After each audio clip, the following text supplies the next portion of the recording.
Sir నమస్కారం sir. నమస్తే. Sir Vallabhaneni Vamsi జైల్‌లో నరకం చూస్తున్నారు, తనకి నరకం చూపిస్తున్నారు అంటూ పేర్ని నాని కొన్ని ఆరోపణలైతే చేశాడు సార్. ఆ జైల్‌లో మరి నిజంగా ఈ స్థాయిలో ఉంటుందా? అంటే ఖైదీలు నరకం అనుభవించే స్థితిలో ఉంటారా? లేకుంటే గవర్నమెంట్ ఏమన్నా వాళ్ళకు టార్చర్ పెట్టాలనుకుంటే ఆ విధంగా ఆ దిశగా అడుగులు వేస్తారంటారా? అసలు ఇప్పుడు జైల్‌లో వల్లభనేని వంశీ కండిషన్ ఏ విధంగా ఉంటుంది? అంటే ఏ విధంగా పరిస్థితులు ఎదుర్కొంటున్నారు? మరి పేర్ని నాని ఆరోపణలపైన మీ ఒపీనియన్ ఏంటి సార్? వల్లభనేని వంశీ గారు ఎక్కడున్నాడు? ఏ జైల్లో ఉన్నాడు? ఏ జైల్లో ఉన్నాడు? అనే దాన్ని బట్టి ఉంటుంది. హ్మ్. రాజమండ్రి జైల్లో ఒక పద్ధతి ఉంటుంది. హ్మ్. విజయవాడ జిల్లా జైల్లో ఒక పద్ధతి ఉంటుంది. హ్మ్. విజయవాడ జిల్లా జైలు, గన్నవరంలో కూడా ఒక జైలు ఉంది. ఓకే. గన్నవరంలోనూ జైలు ఉంది. మచిలీపట్నంలో కూడా ఒక జైలు ఉంది. అయితే జిల్లా జైళ్లలో సౌకర్యాలు పరిమితంగానే ఉంటాయి. హ్మ్. సెంట్రల్ జైల్లో ఉన్నన్ని సౌకర్యాలు ఇక్కడ ఉండవు. హ్మ్. ఉండకపోవడానికి కారణం ఏంటంటే రిమాండ్ ప్రిజనర్స్ ఎక్కువ మంది ఉంటారు. వాళ్ళు ఈరోజు వెళ్తారు, రేపు బయటికి వెళ్ళిపోతారు, బెయిల్ వచ్చేస్తుంది. రిమాండ్ ప్రిజనర్స్ ఎక్కువ శాతం ఉంటారు. అలాగే పెద్ద నేరగాళ్ళని అక్కడ ఉంచరు. అంటే పెద్ద సెక్షన్స్ ఉంటాయి కొన్ని. ఇప్పుడు సపోజ్ టాడా యాక్ట్ ఉందనుకోండి. హ్మ్. టాడా లాంటి యాక్ట్స్ పెట్టినటువంటి నేరస్తులు వాళ్ళు తీసుకోరు. వాళ్ళని ఖచ్చితంగా సెంట్రల్ జైలుకి పంపించమని అడుగుతారు. ఓకే. అంటే అక్కడ భద్రతకి సంబంధించిన సమస్యలు కూడా ఉంటాయి. అయితే విజయవాడ జిల్లా జైలుకి సంబంధించి 3 బ్లాక్స్ ఉన్నాయి అక్కడ. 3 బ్లాకులుగా జైలు ఉంది. First block, second block, third block అంటారు. వర్గ సమాజంలో ఎలాగైతే సమాజంలో వర్గాలు ఉన్నాయో, అగ్రకులాలు, కింది కులాలు ఎలా ఉన్నాయో, ఆధిపత్య కులాలు, బానిస కులాలు ఎలా ఉన్నాయో, జైల్లో కూడా అలాగే ఉంది. జైల్లో ఫస్ట్ బ్లాక్‌లో ఇన్‌ఫ్లుయెన్స్ ఉన్నటువంటి వాళ్ళందరూ ఉంటారు.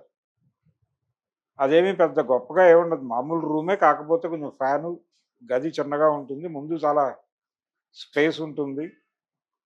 అలా కూర్చొని మాట్లాడుకోవడానికి దానికి అవకాశం ఉంటుంది. ఇది ఫస్ట్ బ్లాక్‌లో వ్యవహారం. కానీ రాజమండ్రి జైల్‌లో లాగా పడుకోవడానికి ఒక గట్టు ఉండదు. సిమెంట్ గట్టు ఉంటుంది అక్కడ రూమ్స్‌లో. హ్మ్. అది అది కూడా ఒక మనిషికే. అంటే జైల్‌లో గదికి పద్ధతి ఏంటంటే వేస్తే సింగిల్ లాకప్ వేస్తారు ఒకరిని. లేదంటే ముగ్గురినేస్తారు. ఇద్దరిని వేయరు. హ్మ్. అది సిస్టమ్. అంటే ఇద్దరు కొట్టుకుంటే మూడో వ్యక్తి సాక్ష్యంగా ఉంటాడనేది వాళ్ళ ఉద్దేశం. ఓకే. అందుకని ఇద్దరిని వేయరు. వేస్తే ఒకరినేస్తారు, లేదంటే ముగ్గురినేస్తారు. ఆ ముగ్గురిలో ఒకడే పడుకోగలడు. మిగిలిన ఇద్దరు కింద పడుకోవటమే. లోపల ఒక అటాచ్డ్ వాష్‌రూమ్ ఉంటుంది. వాష్‌రూమ్ అంటే అదేం పెద్ద రూమ్‌లా ఉండదు. హ్మ్. ఒక పక్కకి ఒక బేసిన్ ఉండి, ఒక చిన్న గోడ ఉంటుంది దానికి అడ్డు అంతే. చిన్న పెట్టగోడ ఉంటుంది. అక్కడ నీళ్ళు ఏర్పాటు చేసుకొని ఏదైనా ప్రాబ్లమ్ వస్తే నైట్ అక్కడ కానిచ్చుకోవాలి. బయటకు తీయరు. మార్నింగ్ అన్‌లాకప్ చేస్తారు. అన్‌లాకప్ చేసిన తర్వాత బయట తిరగొచ్చు. ఆ బ్లాక్ వరకు తిరగొచ్చు. ఈ ఫెసిలిటీ వీళ్ళకుంటుంది. అలాగే సెకండ్ బ్లాక్ ఇంకొంచెం పెద్ద గదులుంటాయి. ఎక్కువ మంది ఉంటారు గదిలో. హ్మ్. ఆ ఎక్కువ మంది ఉండటం అనేది ఒక అడ్వాంటేజ్, ఒక ఇబ్బంది కూడా. ప్రైవసీ ఉండదు. అందుకని అక్కడ అదో మధ్య తరగతి బ్లాక్. దాని తర్వాత పూర్తిగా దిగువ స్థాయి బ్లాక్ ఒకటుంటుంది, థర్డ్ బ్లాక్. ఓకే. ఆ third block back side kitchen వ్యవహారం ఉంటుంది. భోజనాలు అవన్నీ అక్కడి నుంచి వస్తాయి. భోజనాలు వాళ్ళే పెడతారు. జైలు నిబంధనల ప్రకారం భోజనం లోపలే చేయాలి వాళ్ళు. బయట నుంచి నాట్ అలౌడ్ ఏది. అంటే బయట నుంచి వచ్చే వాటిలో ఏదైనా కలిసి వస్తే ప్రమాదం కాబట్టి అలౌ చేయరు. హ్మ్. కానీ విజయవాడ జైలు గతంలో బయట నుంచి తెప్పించుకునే ఒక సౌలభ్యం ఉండేది. ఈ మధ్య కొంచెం కట్టుదిట్టాలు చేశారు. ఇదివరకు రోజుల్లో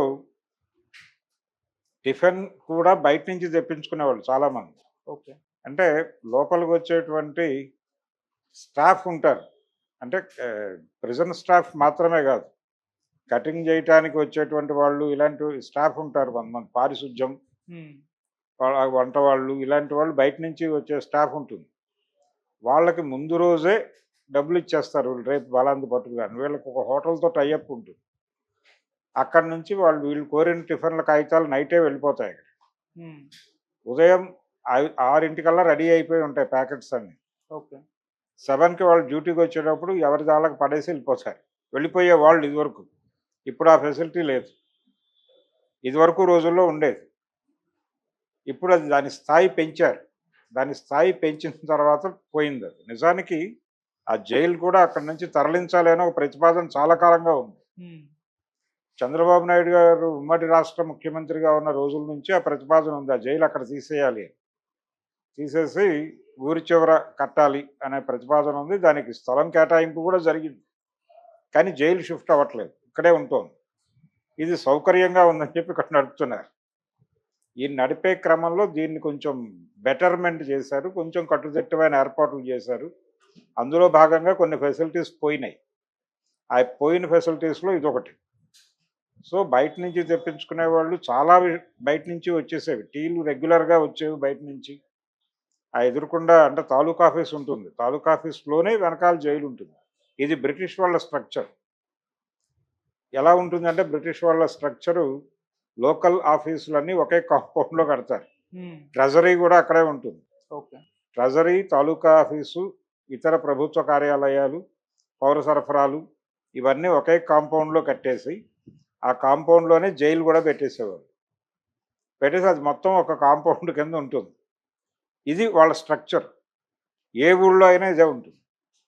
మీరు ఏ ఊరికెళ్ళండి, ఆ ఊళ్ళో తాలూకా ఆఫీస్ ఉన్న చోటే ట్రెజరీ ఉంటుంది. హ్మ్. ఆ ట్రెజరీ పక్కనే జైలు ఉంటుంది. ఈ స్ట్రక్చర్ ప్రకారమే విజయవాడలో కూడా ఉంటుంది. అయితే గాంధీనగర్ సెంటర్‌లో ఉంటుందది. ఉండడంతో హార్లిక్స్ సీసాలు ఇచ్చి, ఆ పక్కన ఉన్నటువంటి డైమండ్ టీ సెంటర్ దగ్గర నుంచి టీలు తెప్పించుకునేవాళ్ళు వీళ్ళు. హ్మ్. గేట్ దగ్గర సీసా డబ్బులు ఇచ్చేస్తే, కొంచెం కమిషన్ తీసుకొని సీసా బయటకి పంపించి, ఈ డెలివరీ కోసం బాయ్స్ ఉండేవాళ్ళు ఉంటారక్కడ. వాళ్ళకి ఇచ్చేస్తే వాళ్ళు పట్టుకొచ్చి ఇచ్చేస్తారు.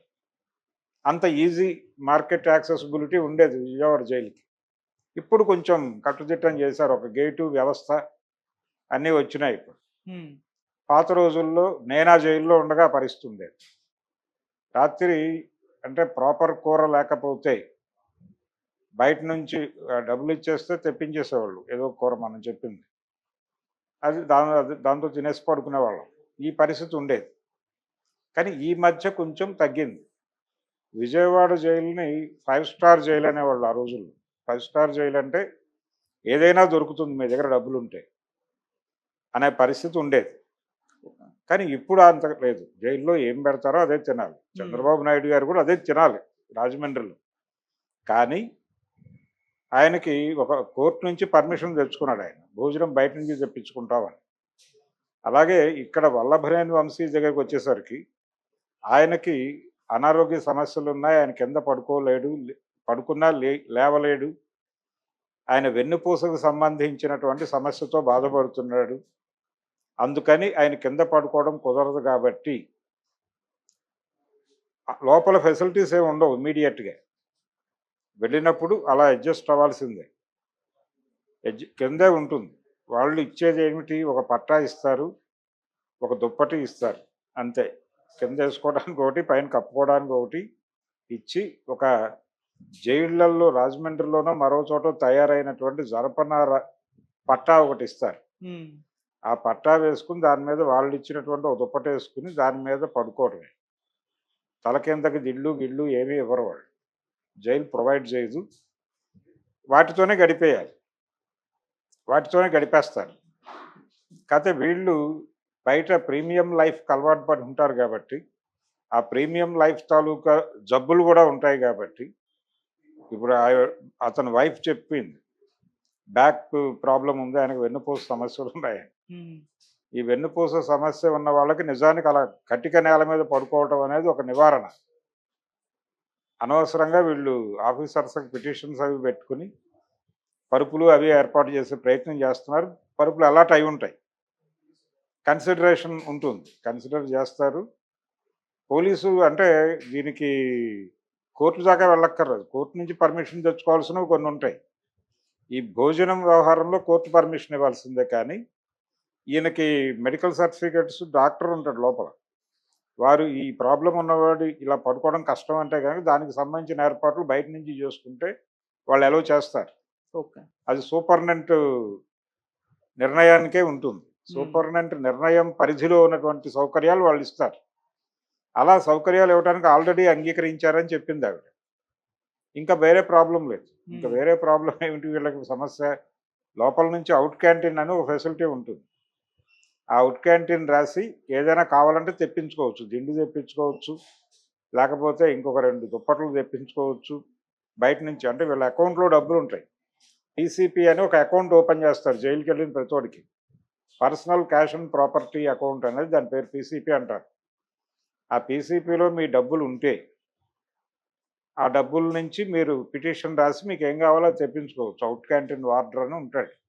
వారు సూపరింటెండెంట్ అంటే మీరు ఇచ్చిన పిటిషన్ సూపరింటెండెంట్ సంతకం పెట్టాక వారి దగ్గరికి వెడుతుంది. ఓకే. ఆ సంతకం పెట్టిన పిటిషన్లలో ఏమి రాసి ఉన్నాయో అవి కొనుక్కొచ్చి అక్కడ పడేస్తాడు అతను. అవి వీళ్ళకి డెలివరీ అయిపోతాయి. సో ఈ ఫెసిలిటీ ఉంటుంది. అలా రాసి తెప్పించుకోవచ్చు. ఏదైనా కావాలంటే మందులు డాక్టర్ గారికి చెప్పి, అయ్యా నాకు బయట ట్రీట్మెంట్ ఇది జరుగుతోంది, ఈ మందులు కావాలంటే ఆయన సంతకం పెడితే అవి తెచ్చిస్తారు. సో సమస్య ఉండదు. అలాగే ఇంటర్వ్యూ ములాఖాతులు వస్తాయి. ములాఖాతులకు వచ్చిన వాళ్ళు ఏవేవో పట్టుకొస్తారు. అవన్నీ లోపల స్టాక్ అయి ఉంటాయి. అవి తింటూ ఉంటారు. టెక్నికల్గా సమస్య ఉండదు జైల్లో. కాకపోతే ఏంటంటే మార్నింగ్ బ్రేక్ఫాస్ట్ వాళ్ళు పెడతారు. కానీ ఏం పెడతారు? ఒకరోజు ఉప్మా పెడతారు, ఒకరోజు పులిహోర పెడతారు. పూరీలు, ఇడ్లీలు, దోశలు ఇలాంటి ప్రోగ్రాం ఉండదు. ఓకే. ఎందుకంటే బల్క్ కుకింగ్ ఒకటి. రెండోది యాక్చువల్గా ప్రిజన్స్కి బ్రేక్ఫాస్ట్ ఇది లేదు రూల్. అయితే 60 దశకంలో సెంట్రల్ జైళ్లలో ఒక నిరాహార దీక్ష జరిగింది. ఎంవి రమణారెడ్డి గారు ఇప్పుడు ఉన్నాడు ఆయన రైటర్. ఎంవీఆర్ పొద్దుటూరు డాక్టర్ ఆయన.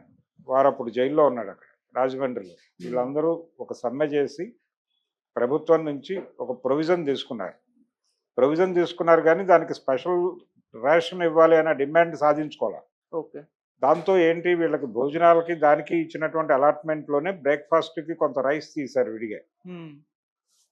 అది ఒకరోజు బియ్యపు రవ్వ ఉప్మా వస్తుంది, ఒకరోజు అదే బియ్యం పులిహార చేసి పంపిస్తారు. అవి తినాలంతే. అవి తినేసి అక్కడ టీ వస్తుంది, టీ ప్రొవిజన్ ఉంది. సో టీ తాగేసి అలా ఉంటే మధ్యాహ్నం భోజనం వస్తుంది. భోజనం పట్టుకొని అంటే ప్లేట్లు తీసుకెళ్ళి నిలబడితే వాళ్ళు పెడతారు. అది ఎక్కడో చోట తినేసో లేదు లోపల పెట్టుకుని నెమ్మదిగా తినో ఏదో చేయాలి. ఈవినింగ్ లాకపోవడానికి ముందే భోజనం సరఫరా చేసేస్తారు. ఈ భోజనం తిని లోపలికి వెళ్ళేవాళ్ళు ఉంటారు, లోపల పెట్టుకుని తర్వాత తినేవాళ్ళు ఉంటారు, వాళ్ళ పద్ధతి. అయితే ఈ ఫస్ట్ బ్లాక్లో అలాట్మెంట్ ఇచ్చుంటారు ఇతనికి, వల్లభనేని వంశీకి. అక్కడ సౌకర్యాలు బాగానే ఉంటాయి. అలాగే బయట నుంచి తెప్పించుకోవడానికి సంబంధించిన సౌకర్యాలు కూడా బాగానే ఉంటాయి. అంత ఇబ్బందులు ఏమి ఉండవు. వీళ్ళు చెప్తున్నంత ఇబ్బందులు డెఫినెట్గా ఉండవు. అదేదో ఆవిడ ఒక మాట వాడారు, ఆ గదిలో అలా ఉండిపోతే ఆయనకి బ్రీతింగ్ ఇష్యూస్ ఉన్నాయి, ఆ గదిలో ఆయన ఉంటారా ఏమైపోతారా? అలా ఉంచరు గదిలో. నైట్ ఉంటాడు అంతే గదిలో. రాత్రిపూట మాత్రమే గదిలో పడుకుంటారు. ఎర్లీ మార్నింగే అన్లాకప్ చేసేస్తారు. అక్కడి నుంచి బయటే కూర్చోవచ్చు ఆయన. ఓకే. బయట కూర్చోవచ్చు. ఆయన బయట నుంచి చైర్ తెప్పించుకుని కూడా వేసుకుని కూర్చోవచ్చు. ఎవడో అభ్యంతరాలు చెప్పరు అక్కడ. అలా గడిపేయచ్చు. పేపర్లు తెచ్చి పెడతారు. పేపర్లు ఎలాగో వస్తాయి లోపలికి, అన్ని పేపర్లు వస్తాయి, చదువుకోవచ్చు. ఈ మధ్య టీవీ ఏర్పాటు కూడా చేశారు. కమ్యూనిటీ టీవీ ఏదో ఉంటుంది, వెళ్ళి అక్కడ కూర్చుని చూసుకోవచ్చు. లేదంటే లోపల తన గదిలో తను కూర్చుని హాయిగా పేపర్లు చదువుకోవచ్చు. టెక్నికల్గా ఇబ్బంది ఉండదు. మహాత్మా గాంధీ లాంటి వాడికి ఇప్పుడు వీళ్ళు చెప్తున్న పద్ధతి ఎలా ఉందంటే, మహాత్మా గాంధీకి పూణేలో ఆగాఖాన్ ప్యాలెస్ని అలాట్ చేశారు అప్పుడు క్విట్ ఇండియా టైంలో ఆయన అరెస్ట్ చేసినప్పుడు. అందులో వంటవాళ్ళు అందరూ ఉండేవాళ్ళు. ఆయన కస్తూరిబా కూడా అందులోనే ఉండేది. ఆయన అంతా అందులోనే గడిపాడు. బయట కాపలా ఉండేది అంతే. ప్యాలెస్లో ఉంచారు ఆయన గాంధీని. అలాంటి ప్యాలెస్లో ఉంచాలని కోరుకుంటున్నాడేమో వల్లభనేని వంశీ. కానీ ప్రజలు ఎలా కష్టాలు పడుతున్నారనేది తెలియాలి కదా ప్రజాప్రతినిధులకి. జైళ్ళు ఎలా ఉంటాయో కనీసం తెలియాలి కదా. లాకప్ ఎలా ఉంటుందో తెలియాలి కదా. లాకప్లో ఎంత దారుణమైన పరిస్థితులు ఉంటాయి. యాక్చువల్గా 24 గంటల్లో కోర్టుకు పెట్టేయాలనేది రూల్ ఉంది. కాన్స్టిట్యూషన్ ఇచ్చినటువంటి నిబంధన అది. కానీ 24 గంటల్లో కోర్టులకు పెట్టరు. అలా ఉంచి వాళ్ళకి వీలున్నప్పుడు పెడతారు. వారం రోజులు లాకప్‌లో ఉండేవాళ్ళు ఉంటారు. నెల రోజులు లాకప్‌లో ఉండేవాళ్ళు కూడా ఉంటారు. వాళ్ళు అలాగే అదే గదిలో ఎంతమందొస్తే అంతమంది 10 మంది, 15 మంది కూడా ఉంటారు ఒక్కొక్కసారి. ఓ చిన్న గదిలో. సర్దుకుని ఉండటమే. బుట్ట భోజనం వస్తుంది వాళ్ళకి. ఆ బుట్ట భోజనం సర్దుకుని తినటమే. ఆ భోజనం కూడా వీళ్ళు తీసుకురారు. అంటే వీళ్ళని కోర్టుకు పెట్టినప్పుడు కోర్టు 24 గంటలకు మాత్రమే డబ్బులిస్తుంది. ఈ మిగిలిన అన్ని రోజులకి పోలీసులే పెట్టాలి. పోలీసులు ఎక్కడి నుంచి పెడతారు? వీళ్ళు బయట వచ్చేటువంటి కలెక్షన్స్ ఉంటాయి. ఈ వెహికల్స్ ఆపినప్పుడు అప్పుడు వచ్చేటువంటి డబ్బుల ఆధారంగా వీళ్ళ మీద ఇన్వెస్ట్ చేస్తారు వాళ్ళు. ఇన్ని కష్టాలు ఉంటాయి డిపార్ట్మెంట్‌కి కూడా. అలాంటి లాకప్‌లో ఉంటే ఆ లైఫ్ తెలుస్తుంది. అలాంటి లాకప్‌లో లేకుండా జీవితం ఎలా తెలుస్తుంది వీళ్ళకి, ప్రజాప్రతినిధులకి? ఈ తర్ఫీదు ఉండాలి కదా ప్రజా జీవితం మీకు తెలియాలంటే. అందుకని ఇదంతా ట్రైనింగ్ క్యాంపులు. ఇవన్నీ ట్రైనింగ్ సెంటర్స్. జైలుకి వెళ్ళకపోతే జీవితం తెలియదు. జైళ్ళల్లో కష్టాలు ఎలా ఉంటాయి? సిగరెట్లు తాగే హ్యాబిట్ ఉంటుంది కొంతమందికి.